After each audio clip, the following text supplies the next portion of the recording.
Ambassador Chen Wei walked through the gleaming corridors of the Galactic Council headquarters one last time. Her footsteps echoed softly against the crystalline walls that stretched high above her head. The building was a marvel of engineering, with its floating platforms and streams of light that carried information between different levels. Most beings who visited here felt small and intimidated by the grand architecture. Chen had felt that way too during her first visit 20 years ago. Now she felt nothing but quiet determination. Chen carried a simple datapad in her hands. The device looked plain compared to the fancy holographic displays that other species preferred. But it contained something that would shake the foundation of galactic civilization, though nobody knew it yet. The council chambers were busy as always. Delegates from hundreds of different worlds filled the curved seating areas. Their voices created a constant buzz of conversation in dozens of languages. Translation devices worked overtime to keep everyone understanding each other. The air shimmered with the heat from various species that needed different environmental conditions to survive. In the center of the room, Councillor Vexhai of the Serpentine Dominion was giving another speech about trade routes. His snake-like body coiled around the speaking platform as he gestured with his forearms. The Serpentines controlled most of the shipping lanes in the Outer Rim territories. They liked to remind everyone about their importance every chance they got. The prosperity of our galaxy depends on maintaining stable trade relationships, Vexhai declared. His forked tongue flicked out as he spoke, tasting the air for chemical signals that might tell him how the audience was reacting. We must not allow minor disruptions to affect our carefully balanced economy. Several delegates nodded in agreement. The tall, blue-skinned Altarians whispered among themselves in their musical language. The crystalline Nexari clicked their approval, their bodies chiming like wind instruments. Even the massive Kepler representatives who looked like walking boulders rumbled their support.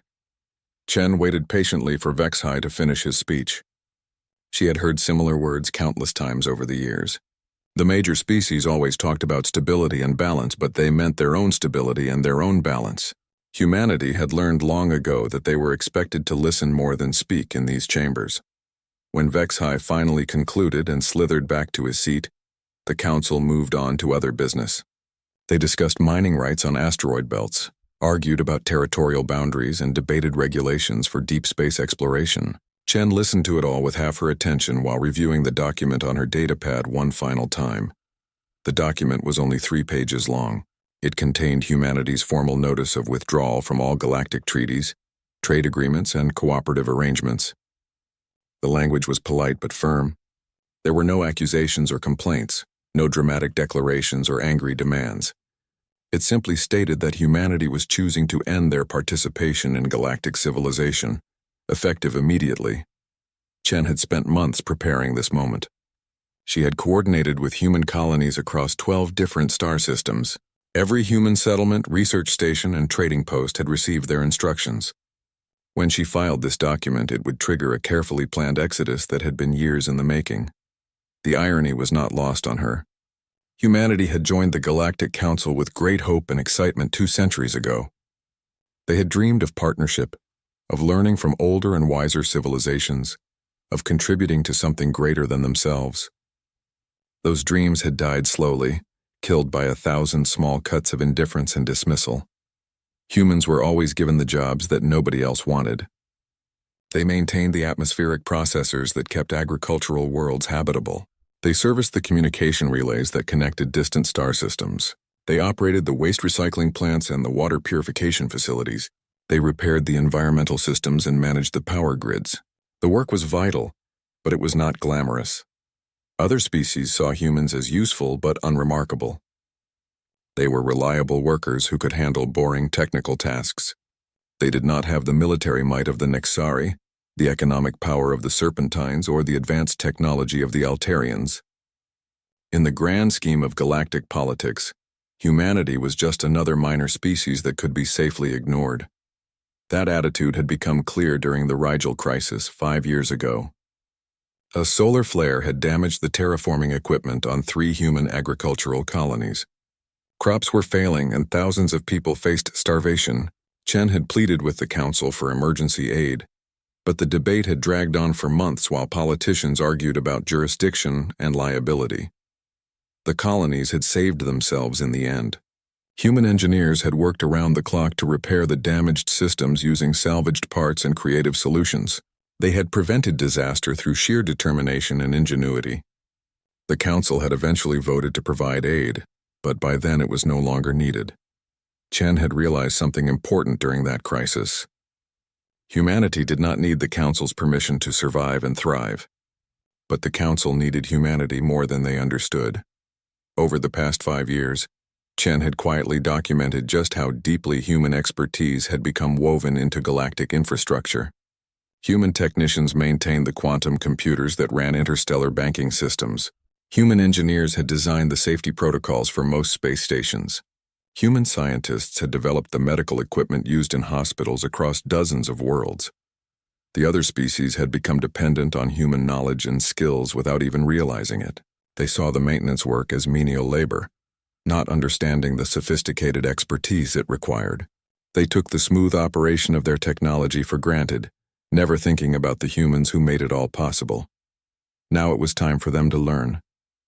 Chen stood up and made her way to the filing station. The device looked like a simple pillar of light, but it was connected to every government database in the galaxy. When she inserted her datapad, the withdrawal notice would be instantly transmitted to all relevant authorities. She hesitated for just a moment before making the connection. Once this was done, there would be no going back. Humanity would be on its own in the vast darkness of space, just as they had been before first contact with galactic civilization. But Chen had faith in her species. Humans had survived ice ages and asteroid impacts on their home world. They had built civilizations and torn them down and built them again. They had reached for the stars when everyone said it was impossible. They would find a way to thrive without the Council's help. The data transfer completed with a soft chime. Somewhere in the depths of the government computers, automated systems were already beginning to process humanity's withdrawal. Within hours, the news would reach human settlements across the galaxy. The exodus would begin. Chen walked out of the council chambers without looking back. Around her, the daily business of galactic government continued unchanged. Delegates argued about trade regulations and territorial disputes, completely unaware that their comfortable world was about to collapse. In 6 months, they would understand what they had lost. But by then, humanity would be gone, and it would be too late to ask them to stay. The greatest exodus in galactic history had begun, and nobody had even noticed. 3 weeks had passed since Ambassador Chen Wei filed humanity's withdrawal notice. The Galactic Council had barely acknowledged the paperwork. A few minor officials had sent automated responses confirming receipt of the documents. Most delegates assumed it was just another bureaucratic procedure that would eventually be forgotten. Councillor Vexhai was reviewing trade reports in his office when the first crisis alert reached his desk. The message came from Kepler-7, one of the major agricultural worlds in the Outer Rim. The planet's atmospheric processors were showing dangerous instability readings. Vexhai's forearms moved quickly across his desk display, pulling up more detailed information. Kepler-7 was responsible for feeding 12 other star systems. Any disruption to their food production would affect millions of lives. The planet's atmosphere required constant adjustment to maintain the right balance of gases for both native plants and imported crops. The atmospheric processors were massive machines that stood like metal mountains across Kepler-7's continents. They had run flawlessly for over 50 years, filtering and adjusting the air composition with precision that impressed even the most advanced species. The technology was not particularly complex by galactic standards, but it required careful maintenance and regular updates to function properly. According to the crisis report, 3 of the main processors had started producing irregular gas mixtures. The changes were small but growing worse each day. If the trend continued, the atmospheric balance would shift, enough to kill the crops and make parts of the planet uninhabitable for most species. Vexhai immediately contacted the maintenance company, responsible for the processors. A holographic Altarian appeared above his desk, her crystalline features flickering with concern. "We have sent our best technicians to investigate," she said in her musical voice, "but we are encountering unexpected difficulties. The processor control systems are more complex than our records indicated. Our specialists cannot access the primary diagnostic functions." This confused Vexhai. The atmospheric processors used standard galactic technology. Every major engineering firm should have been able to service them without problems. What do you mean they cannot access the systems? The control interfaces require authorization codes that are not in our databases, the Altarian explained.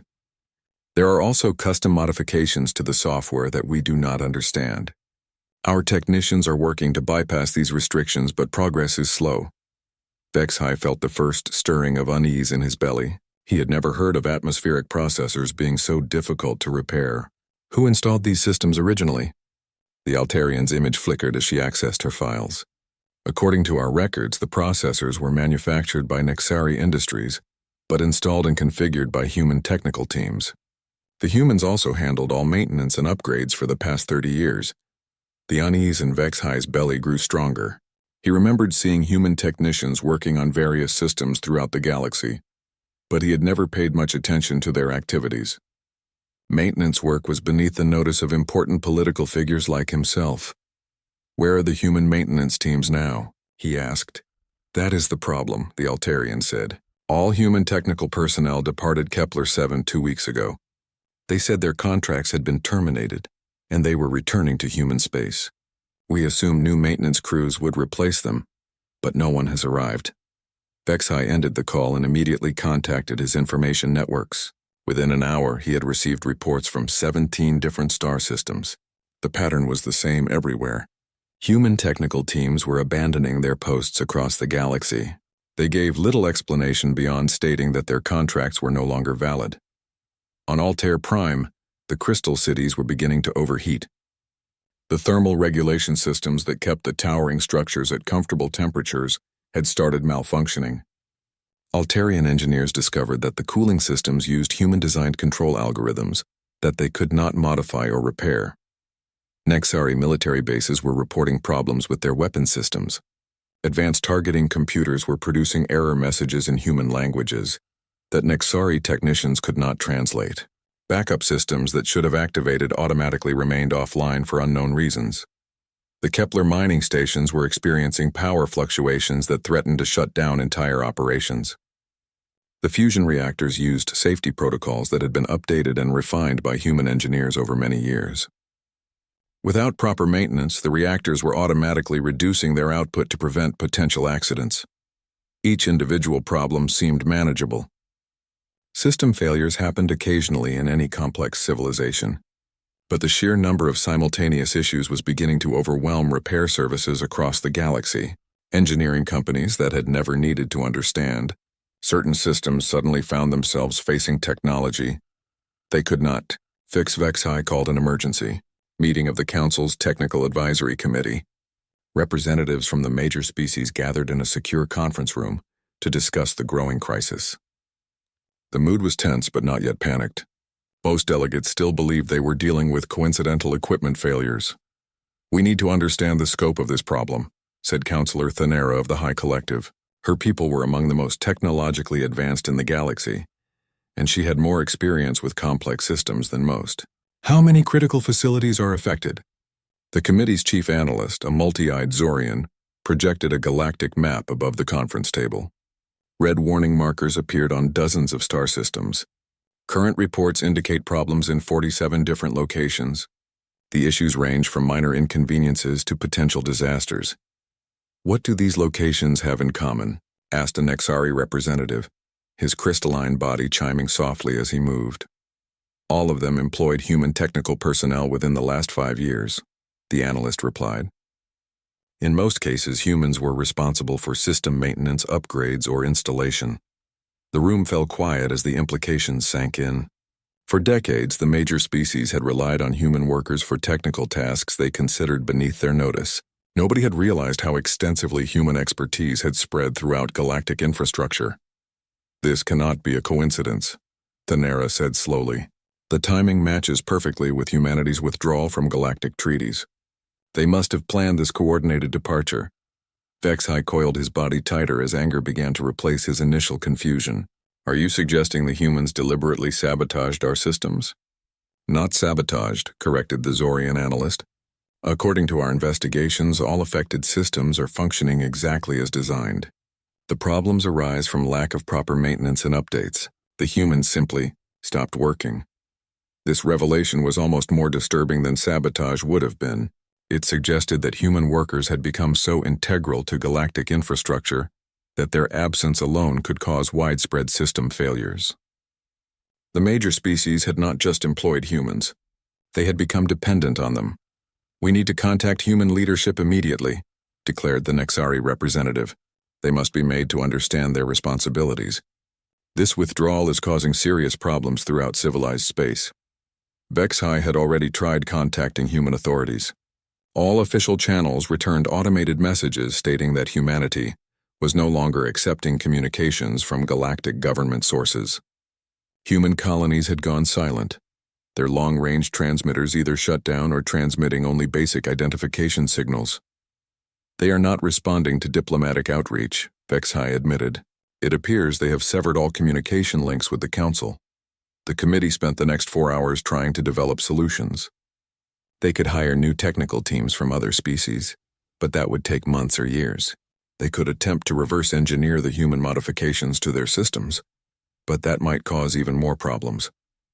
They could try to force human cooperation through economic or military pressure, but humanity had already withdrawn from all trade agreements and their military capabilities were largely unknown.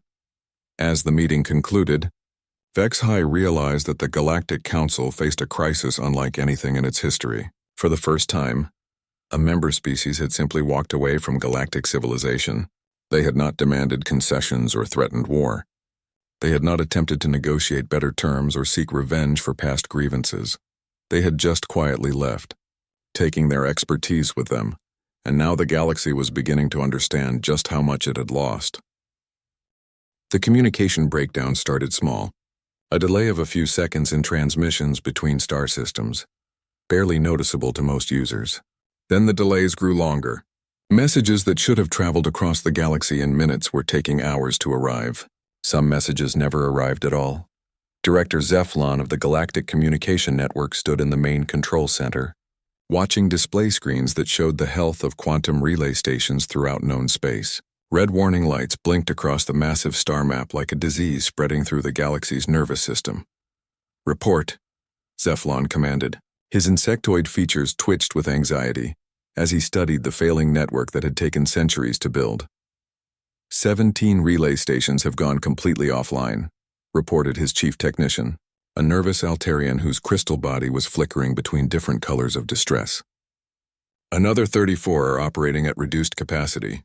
We are experiencing cascade failures throughout the outer rim sectors. The quantum relay stations were marvels of engineering that made instant communication across vast distances possible.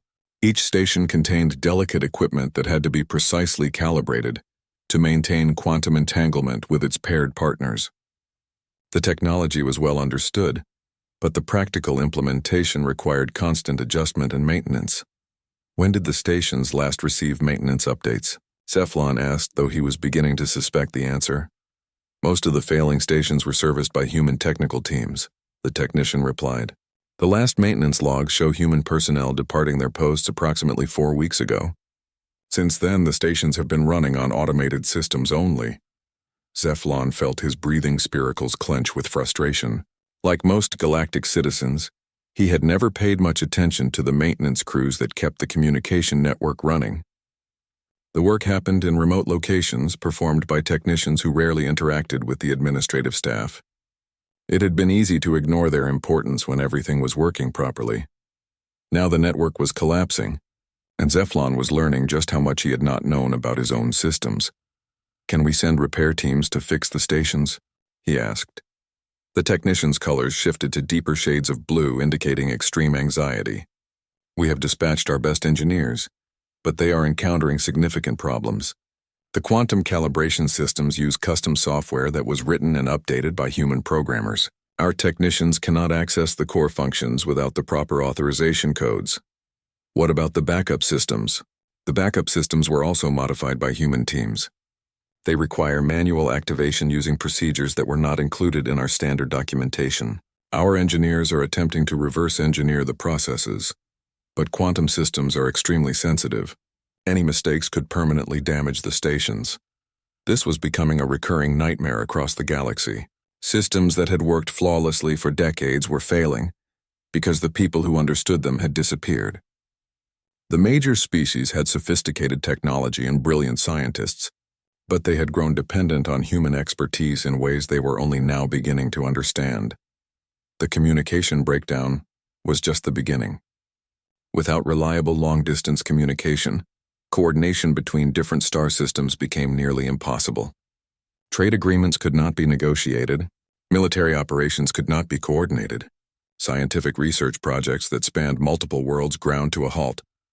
On the industrial world of Titan IX, automated cargo handling systems began shutting down one by one. The systems had been gradually upgraded over many years by human engineers who understood both the old and new technologies. When the upgrades failed, the factories that fed half the galaxy started running out of raw materials. Medical facilities throughout civilized space faced their own crisis. Advanced diagnostic equipment that had been maintained by human specialists began producing unreliable results. Surgical robots required regular software updates that only human programmers seemed to understand. Hospital administrators who had never thought about technical maintenance suddenly found themselves dealing with equipment failures that put lives at risk. The Nexari military discovered that their most advanced warships were becoming unreliable.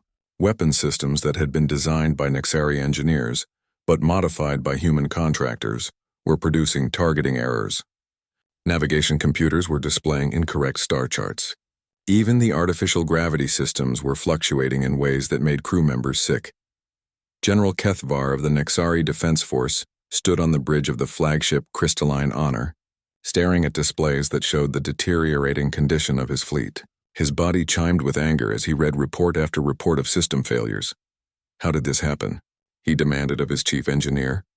These are Nexari ships built with Nexari technology. How can they be failing because some humans are not here to fix them?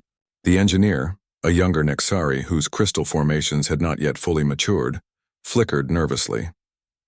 The ships were built with Nexari technology, but they have been continuously upgraded and modified over the past 50 years. Much of that upgrade work was performed by human contractors because they offered competitive prices and reliable service. And now we discover that many of the upgrades were integrated so deeply into our systems that removing them or replacing them would require rebuilding entire ships. The humans did not sabotage anything, but they created dependencies that we did not recognize. This was the most disturbing aspect of the crisis. Humanity had not attacked galactic civilization or tried to damage its infrastructure. They had simply provided services that other species had requested, doing the work so well that it became indispensable. The major species had become dependent on human expertise through their own choices, never realizing what they were risking.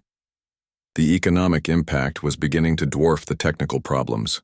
Trade routes that had operated smoothly for centuries were disrupting as cargo systems failed, and communication became unreliable. The Galactic Stock Exchange experienced its worst crash in recorded history, as investors realized the scope of the infrastructure problems. Financial institutions discovered that their quantum computers, which handled trillions of transactions per day, were running on human-designed security protocols. Without regular updates, the systems were vulnerable to errors and potentially fraud. Banks began freezing accounts and halting transactions, causing panic among billions of citizens. Even basic services were affected. Water treatment plants on dozens of worlds were experiencing problems with their filtration systems. Power grids were becoming unstable as automated load balancing systems failed. Transportation networks were disrupting as traffic control computers stopped responding to commands. The Galactic Council called emergency sessions every day, but the meetings accomplished little. Delegates who had never concerned themselves with technical details were struggling to understand problems that required expertise they did not possess. Emergency funds were allocated for repair efforts, but money could not solve problems that required knowledge and experience. We need to accept the reality of our situation. Councillor Thanera told the assembled delegates during one particularly tense session. We are facing a systematic collapse of our technological infrastructure. Our civilization has become dependent on human expertise to a degree that none of us realized. The humans must be forced to return, declared Vexhai, his serpentine body coiled with frustration. They cannot simply abandon their responsibilities to galactic society. What responsibilities? Thanera asked quietly. They were contractors and employees, not slaves. We paid them to provide services, and apparently we became so dependent on those services that we cannot function without them. The fault is ours, not theirs. The harsh truth was settling over the galaxy like a cold wind. Humanity had not conquered galactic civilization through military might or economic pressure. They had made themselves indispensable through competence and reliability, providing services that other species had been happy to accept without questioning the long-term implications. Now they were gone, and the galaxy was learning what it meant to lose the quiet backbone that had held everything together. The cascade of failures was accelerating, and nobody knew how to stop it. Admiral Sektar commanded the largest search fleet in galactic history. 200 ships from 6 different species had been assembled in just 3 weeks, a testament to how desperate the situation had become. Their mission was simple in concept, but proving impossible in practice: find humanity and convince them to return. The fleet had been searching for 47 days now, following every lead and investigating every report of human activity. They had visited 12 star systems that had once housed human colonies, but they found only empty worlds and abandoned structures. Standing on the bridge of his flagship, Admiral Sektar studied the latest reports from his scout ships. His reptilian features showed the strain of weeks of fruitless searching. Each empty colony they discovered made the task seem more hopeless. "Report from Kepler-12, announced his communications officer, a multi-tentacled Zorian whose skin was showing patterns of exhaustion. "The human agricultural colony has been completely evacuated. No signs of recent activity." Sektar had expected this news, but it still frustrated him. Kepler-12 had been home to over 2 million humans just 2 months ago. The colony had produced genetically modified grains that were shipped to dozens of other worlds. Now the farms sat empty, their automated systems slowly failing without human oversight. "Any indication of where they went?" Sektar asked. "Negative, sir. The colonists removed or destroyed all navigation records before departing. They also dismantled the long-range communication equipment and took it with them." This was the same pattern they had found everywhere. Human settlements had been evacuated with military precision, leaving behind no clues about their destination. Personal belongings were gone, technical equipment had been removed or rendered inoperable, and computer systems had been wiped clean. "What about the industrial facilities?" Sektar asked. "Intact but non-functional," the communications officer reported. "The humans removed key components from all major systems before departing. The remaining equipment appears to be booby-trapped, with self-destruct mechanisms that will activate if tampered with improperly." Sektar's tail lashed with irritation. The humans had not just left. They had made sure that their former colonies could not be easily reoccupied or their technology reverse-engineered. It was a level of thoroughness that suggested months or even years of preparation. The Admiral moved to the main display screen, which showed a map of known space with search zones marked in different colors. Red zones had been completely searched with no signs of human activity. Yellow zones were still under investigation. Green zones represented areas where human colonies had been detected, but not yet reached by the search fleet. The green zones were shrinking every day as scouts reported more empty worlds. It was becoming clear that humanity had not simply relocated to a different part of known space. They had disappeared entirely, taking their knowledge and expertise with them. "Sir," called out the tactical officer, "we are receiving a priority transmission from the Council. They want an immediate status update." Sektar grimaced. The Council was growing more desperate as the infrastructure crisis worsened. Every day brought new reports of system failures and economic disruption. Pressure was mounting to find humanity quickly, but the search fleet was running out of places to look. "Put them through," Sektar ordered. The holographic image of Counselor Vexhai appeared above the command console. The Serpentine leader looked haggard, his scales dull with stress. Behind him, Sektar could see the chaos of the council chambers, with delegates arguing loudly in dozens of languages. "Admiral, what is your status?" Vexhai demanded without preamble. "We need results. The situation here is becoming critical."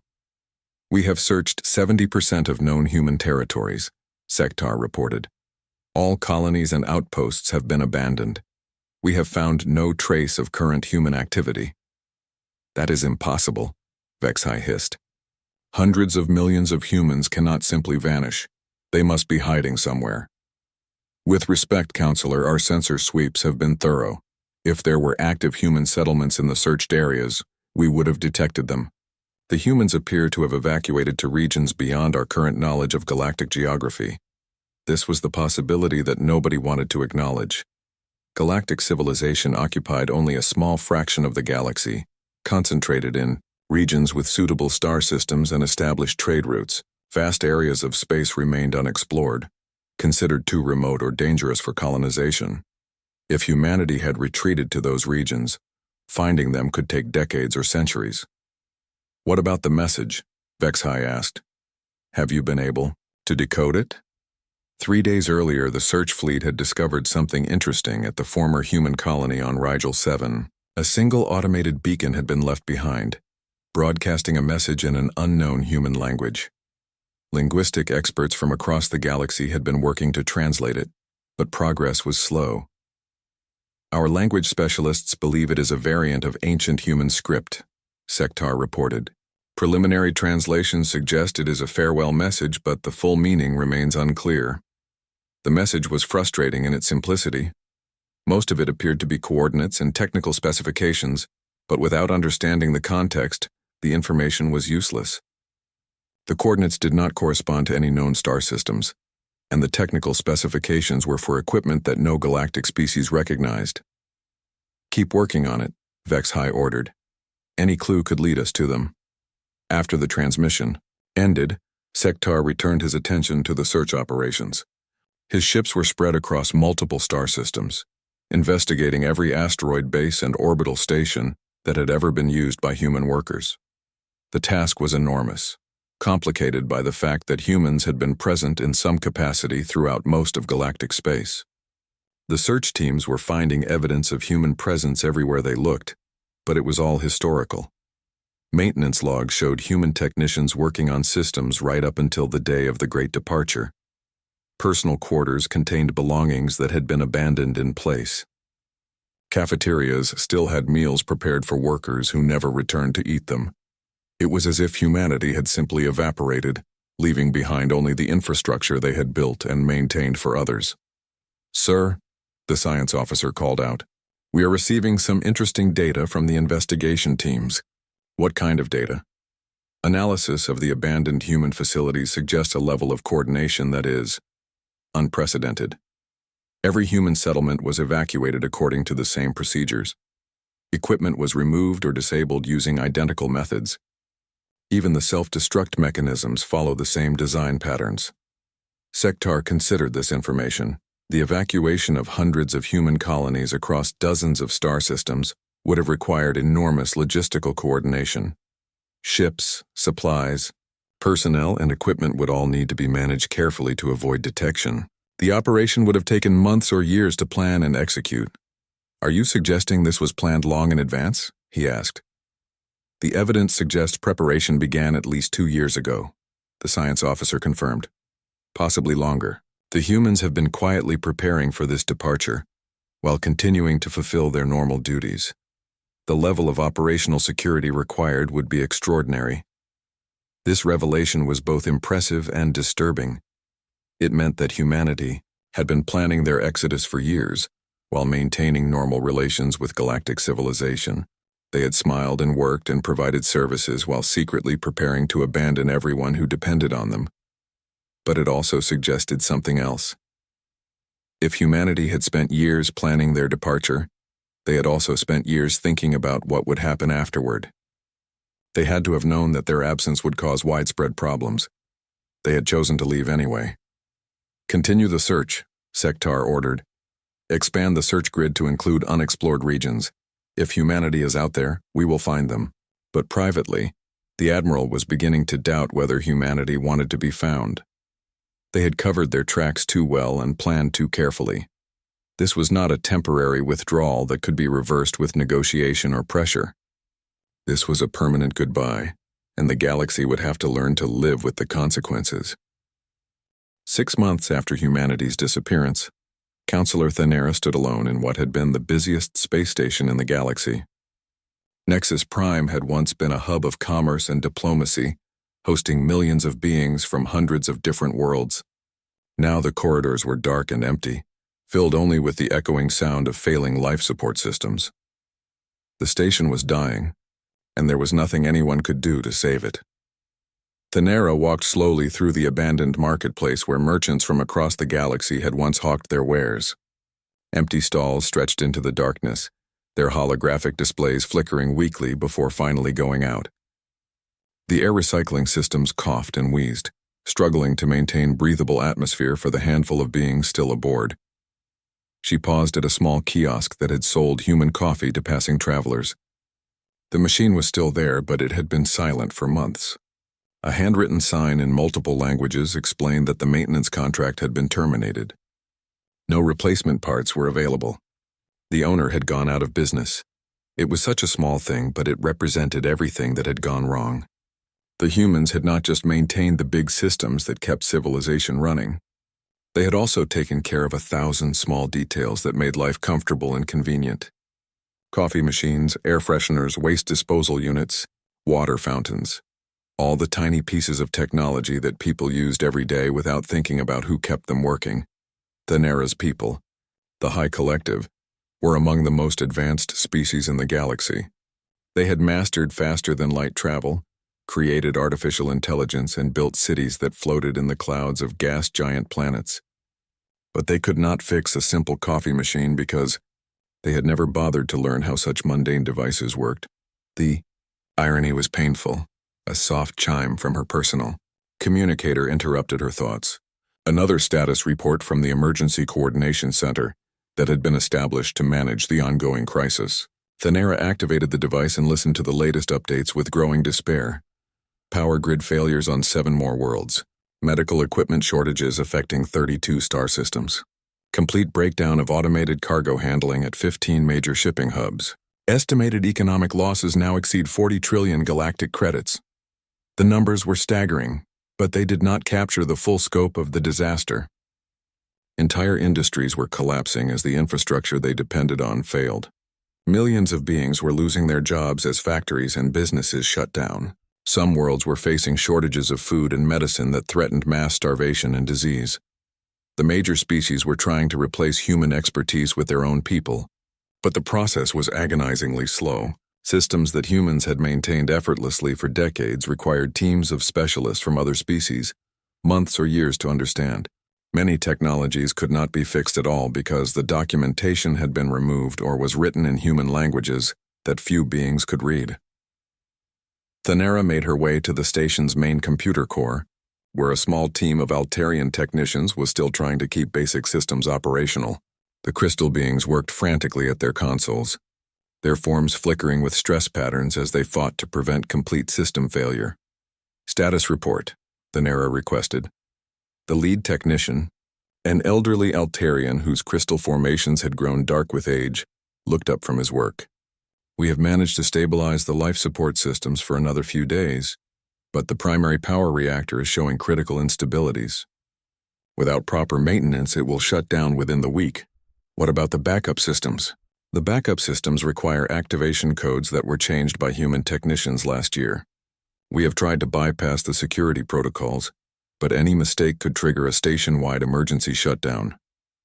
Thanera felt a familiar weight of despair settling over her. This conversation was almost identical to thousands of others taking place across the galaxy.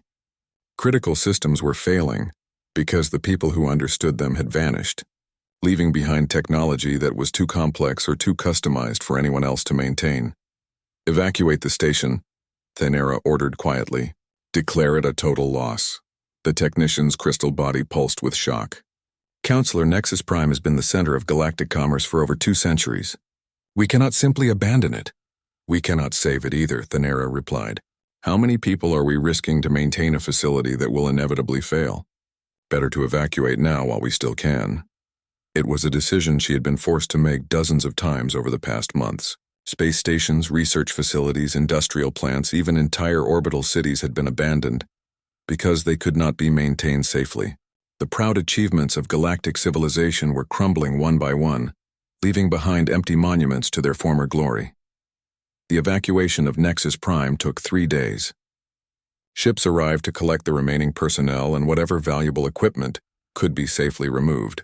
Thanera was among the last to leave, taking one final walk through the corridors that had once bustled with life and activity.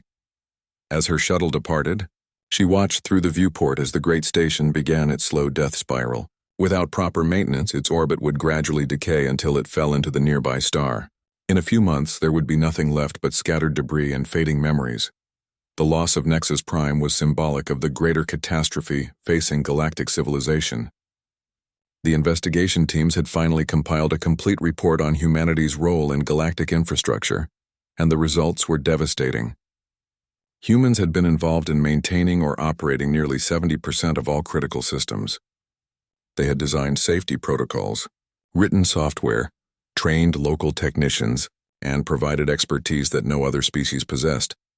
For 2 centuries, humanity had quietly made itself indispensable, while appearing to be nothing more than skilled laborers. They had been the invisible foundation that supported the entire structure of galactic society. Now that foundation was gone and everything built upon it was collapsing. The political consequences were equally severe. The Galactic Council had lost all credibility as member species blamed each other for the crisis. Trade alliances were dissolving as economic disruption made cooperation impossible. Some worlds were withdrawing from galactic civilization entirely, choosing isolation over continued chaos. Military tensions were rising as species competed for the few remaining functional facilities and resources. The Nexarian Serpentines had already engaged in several small conflicts over control of working shipyards. The Kepler Confederacy had declared martial law and closed its borders to all foreign ships. The galaxy was fragmenting, returning to the scattered collection of isolated civilizations that had existed before the formation of the Council. Centuries of progress toward unity and cooperation were being undone in a matter of months. Thanera's shuttle docked with her personal ship, and she made her way to the bridge. Her crew was preparing for departure to the High Collective's home system, where she would deliver her final report to the Leadership Council. It would not be pleasant reading. "Set course for home," she ordered, settling into the command chair. "Maximum speed." As the ship jumped to faster-than-light travel, Thanera reflected on the lessons that galactic civilization had learned too late. Humanity had never sought to dominate other species through military conquest or economic manipulation. They had simply worked hard, solved problems, and made themselves useful. Other species had been happy to accept their services while dismissing them as inferior beings worthy only of menial labor. The truth was more humbling. Humanity had possessed something that all the advanced technology and superior intelligence of the major species could not replace: the patience and dedication to handle the unglamorous but essential work that kept civilization functioning. They had been willing to maintain aging systems, train local workers, and solve problems that others considered beneath their notice. Now they were gone, and the galaxy was learning what it meant to lose that quiet competence. The proud civilizations that had looked down on humanity were discovering that their impressive achievements meant nothing without the foundation of practical expertise that humans had provided. It would take decades or centuries to rebuild what had been lost, if it could be rebuilt at all. Many systems were so complex or so customized that recreating them from scratch might be impossible. The galaxy would have to learn to live with a lower level of technology and a simpler way of life. As her ship traveled through the darkness between stars, Thanera wondered where humanity had gone and what they were doing now. Were they building new colonies in unexplored regions of space? Were they developing technologies that would make galactic civilization look primitive? Or were they simply living quiet lives, free from the burden of maintaining other species' infrastructure? She hoped they were happy wherever they were. They had earned their freedom through centuries of faithful service, even if the galaxy had been too blind to appreciate their contributions. The age of galactic civilization was ending, brought down not by war or natural disaster, but by the simple absence of the people who had made it all possible.